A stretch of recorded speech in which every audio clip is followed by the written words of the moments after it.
A couple of state lawmakers putting in some weekend hours listening to people who live in their districts. Lynn Falsetti was there at Brunswick Town Hall.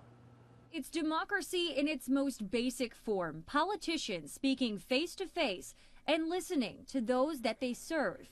And those that they serve are frustrated. There are certainly some frustrated folks here in upstate New York. Senator Marchione and Assemblyman Steve McLaughlin sat for hours and heard a wide range of concerns from high taxes to the Common Core. Taxes are too high.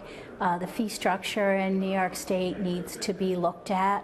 I've had some people talking about legislation. I had a fireman sitting here going over every piece of legislation that was important to he and his fire districts. The Common Core is a big issue.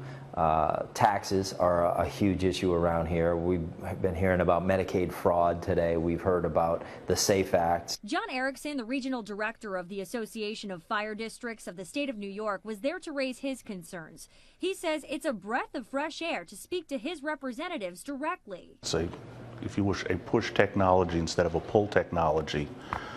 It makes it much more convenient for those of us in the community to come and see them, rather than go up to Albany and have to navigate around the legislative building. He waited this morning to raise concerns on legislation requiring the use of seatbelts and fire apparatus, and a bill making it a crime to make unpermitted alterations to a structure that endanger the welfare of firefighters. Whatever the concerns are, I have one of my staff members sitting right with me, and we follow through on every concern that's out there. Raising the minimum wage up to a point that is not sustainable for small business is not going to help anybody if that small business goes out of business, and that leaves people unemployed. So things like that are really helpful to us as we formulate our positions going forward, as we craft legislation and as we debate legislation. In Brunswick, Lynn Falsetti, CBS 6 News.